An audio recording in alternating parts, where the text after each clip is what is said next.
book or something. But it's a book. There's a difference between an idea, which is flexible, changing, move between. An idea can be very old, like democracy. An idea. A book is not changing. It's flat. It's being interpreted again and again and again the same way because it has the same structure. Let's understand one thing. If a book is from God, and God gives you the guidance in that book, would you follow His guidance, or would you follow a man or a woman and their deficiency to give you the guidance of life? Which one would you follow?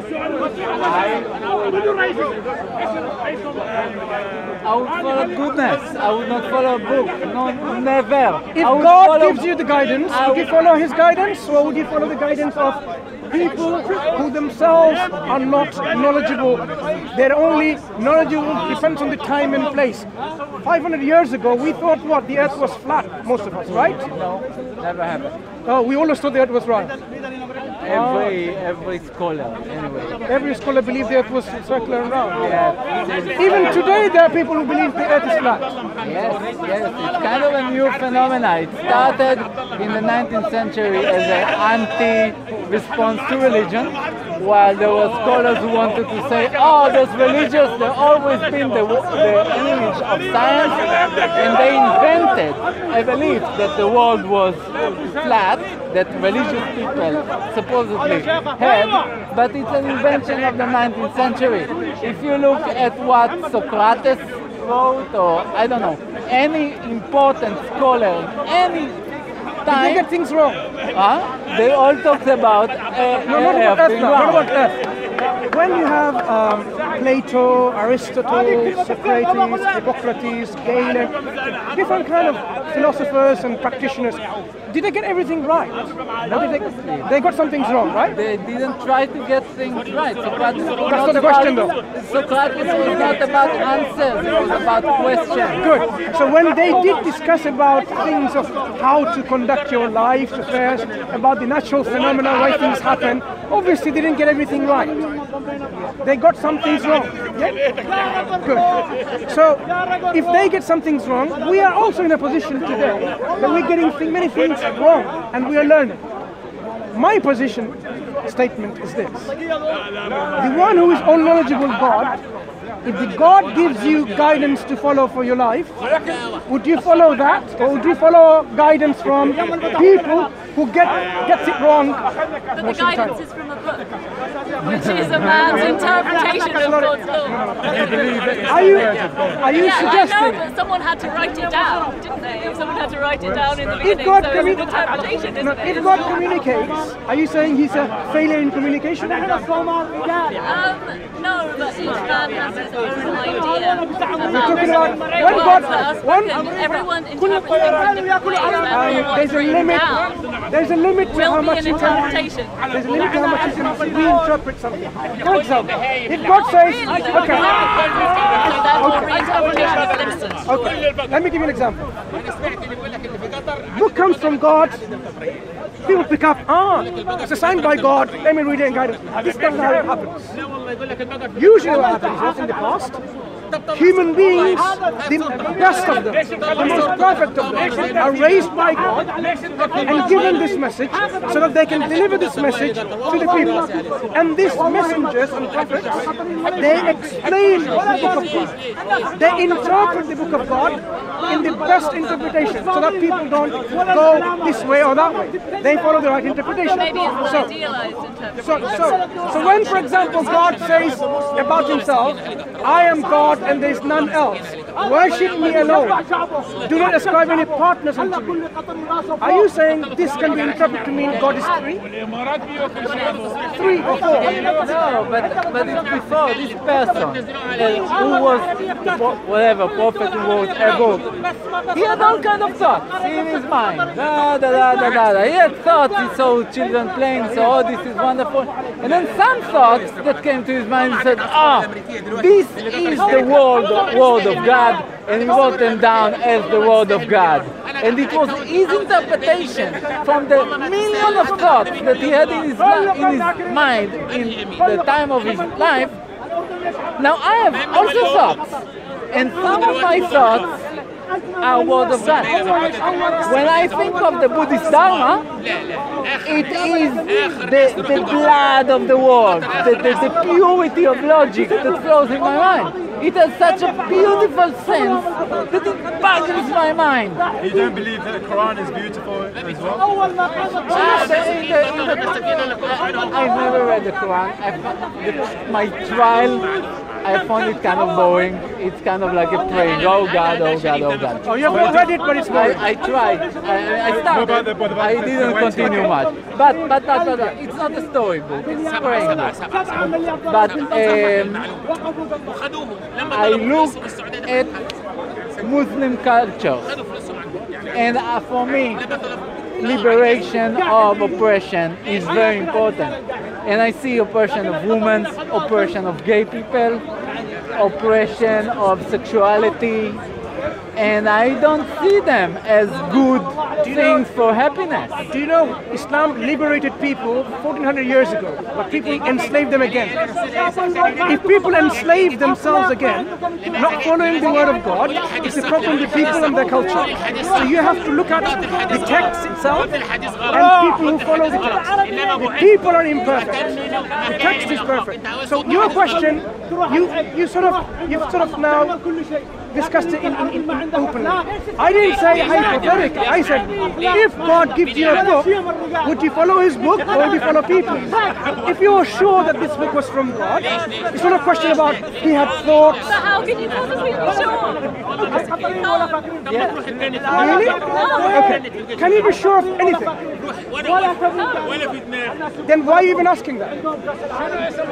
If you cannot be sure of anything, then what's the question of saying how can you be sure? Because this is a real hypocrisy of one's inner heart. If you cannot be sure of anything, it is hypocritical then to ask how can you be sure. Because in your philosophy, you cannot be sure of anything. Yeah, but Then the questioning itself is hypocrisy. But you can, something makes sense. So you're not sure, but you see, our mind is an instrument that makes sense of time, pattern, and you make sense. And sometimes, when something makes so much sense, it's unbelievable, like Newtonian theory, or evolution, or Buddhist Dharma, or one of those pieces of things that make a lot of sense, then you say, wow, this is a law of nature, this is the word of God, this is how the universe works. But that's because it makes sense, not because it is written on a wall, or in a book, or in whatever. If God exists, is it difficult for God to communicate to people? What is God? What is God? Very good question. The originator of everything. I would not agree with that. I would say that God is a representative of the relation between all reality. Right? If there's any relation between me and you, me and this tree, country to country, Does God exist? huh? God is an idea. I don't use the word God, you use the word God. Okay, but I'm we not going to use the both, word God. The originator. The originator of the cosmos exists or doesn't exist? I don't think so. I don't use, for me God is It's not not, what you use. The reality is you have the cosmos. There is an originator of this cosmos or there isn't? Which one? no. No means what? There isn't? No, there isn't an originator. So the cosmos exists by itself. I don't know, because the cosmos time is something which is part of the cosmos.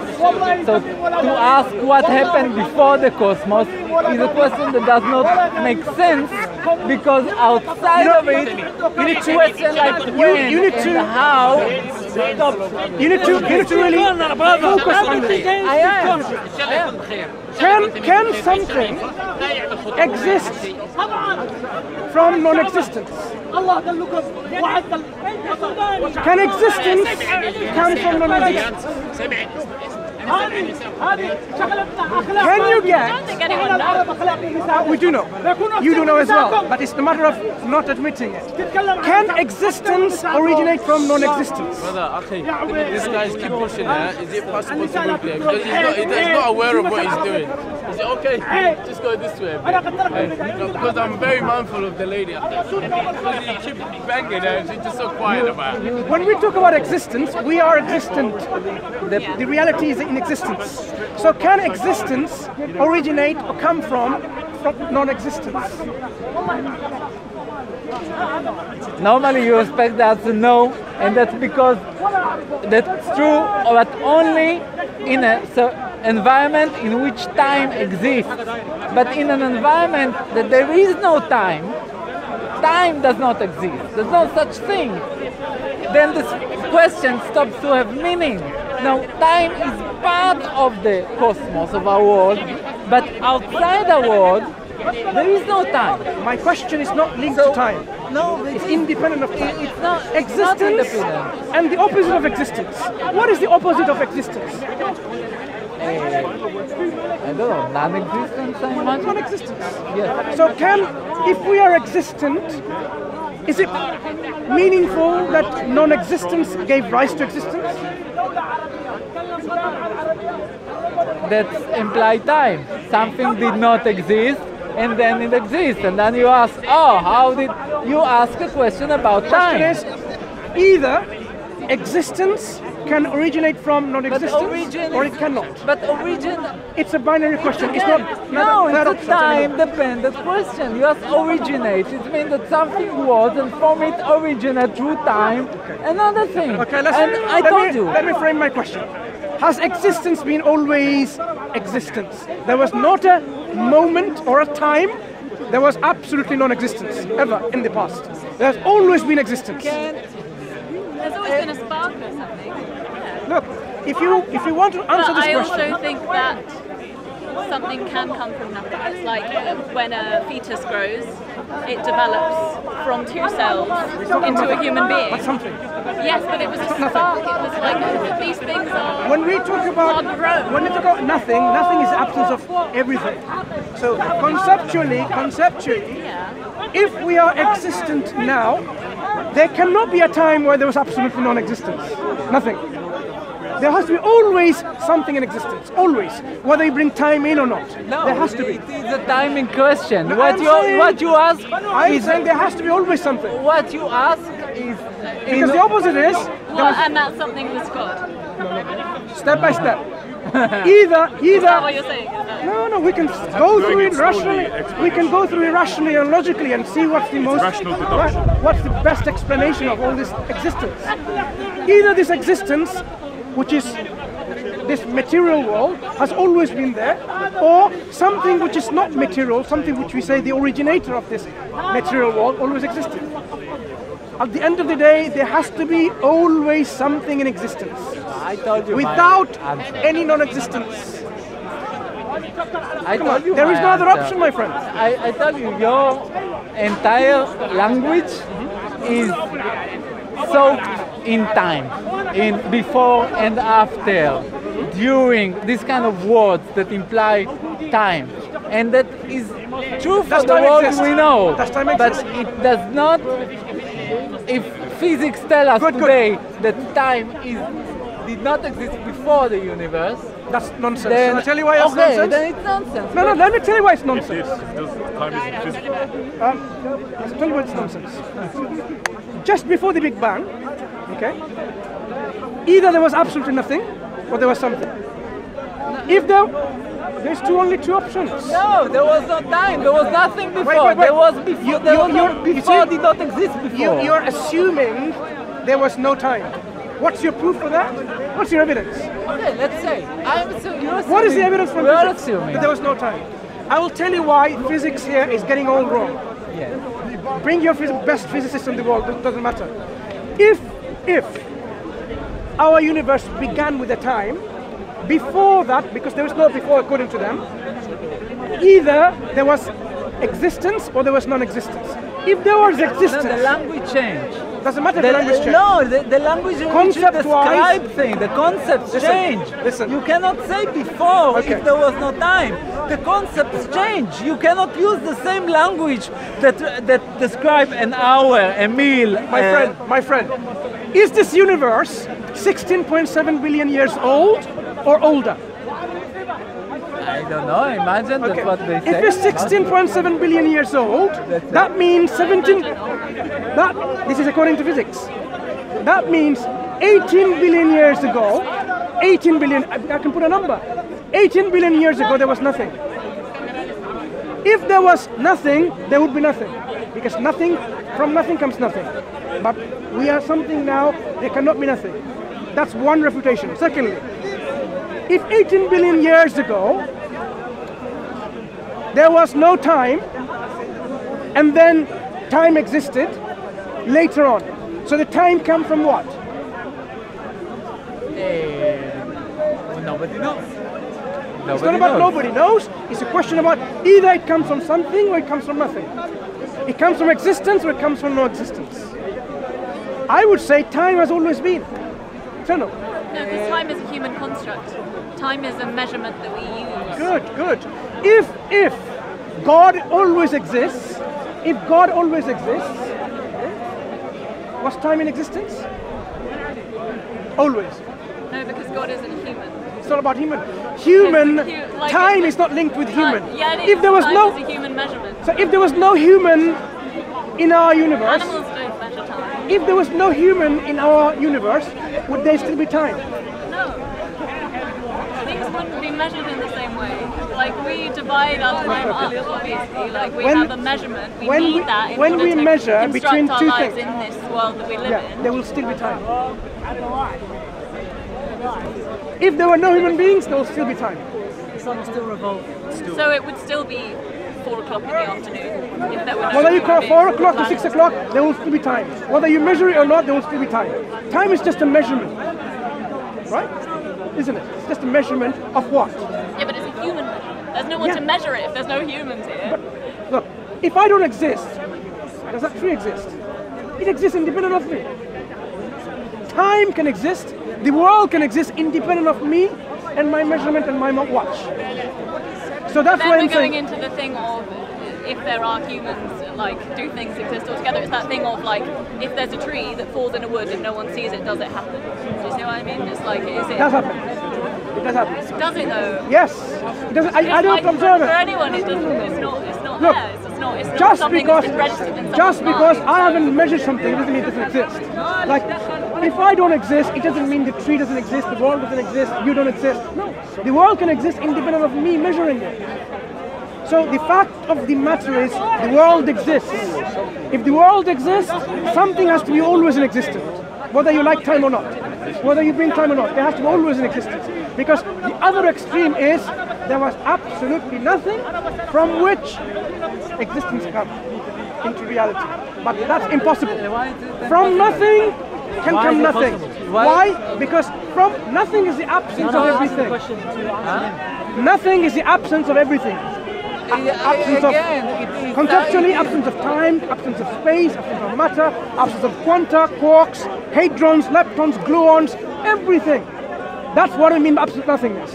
From absolute nothingness, you cannot get something like matter, or energy, or quarks, or planets. So does that mean that technically 18 billion years, there isn't an 18 billion years? If you're saying that the world has been around for, you say 16.7 billion According to physicists, if they say the world began, but actually, if you look at the models of our universe, Big Bang isn't the beginning of our universe. They say Big Bang, before that was that. There was this tiny, concentrated, condensed singularity, but that was always there. It wasn't nothing, it was something there in singularity. But now we have other models, where this was a result of a big crunch that became big, expanded. So you have a crunch, expansion, crunch, oscillating models of universe, or multi-universe, multiverses. Our universe is like a bubble of other universes. So there's so many different models. But ultimately, whatever models you look at it, there has to be something always. What makes sense is the originator of everything, the one who is eternal, the one who is independent and absolute, exists. eternally, rather than giving matter that attribute. Yeah? But why does that have to be like a conscious presence? I don't really understand. Why does that? So if you have a thing that exists eternally always, that brought about things which shows design, intelligence, harmony, complexity, then you would say, okay, did that design proceed from that thing willingly, consciously or not? You would say this looks like a conscious, willing design put by a conscious agent. This universe shows manifestation of a conscious entity that has brought this universe into its current form. If there was no conscious entity, I mean, let me give you an example, right? Just to show you, illustrate to you about what I mean by consciousness and will. Imagine I have a kitchen somewhere in the cosmos. In this kitchen, you have a freezer. Inside it, there's milk, and you have a cooker, and there is a lighter to light the fire. You have the kettle, you have the sugar, and you have the tea, and you have the cups. Yeah? Everything is there to make a cup of tea with, how many sugars do you want? Two. Right. If there was no conscious agent, would a cup of tea of 2 sugar be ever made? Ever? You have everything that you need. Eternally there in the cosmos. No one consciously willing to make a tea, to open the freezer, get the milk, yeah, light the fire, put the kettle on, turn the tap, the water comes in, boils it, transfer it to your cup, put your sugar, milk, tea, whatever, and then you have this. Without a conscious agent, this process would not happen. Or do you believe everything is possible? Some people say, oh, with time, everything's possible. Look at it. You need conscious agents to do these things. In everyday life, that's what you believe in. But when it comes to God, when it comes to your creator, my creator, the reality, the one who created life and death, we somehow don't want to think, and we say, let's not go into this. I don't get it. We know that through the process of evolution, super complex designs can emerge that have all the appearance of something that was brilliantly designed, but they are actually created by a very long sequence of... Have you observed it? This is just a belief, it's a blind faith. Oh, it's not a belief. You know what science is? Science is rested upon a rational foundation of what? Experimentation, observation, and making inferences. Now, in your evolutionary belief system, can you observe evolution happening? Like as you said, have you observed it in any lab? Yes. In which lab have you observed what you just said? Through Come on.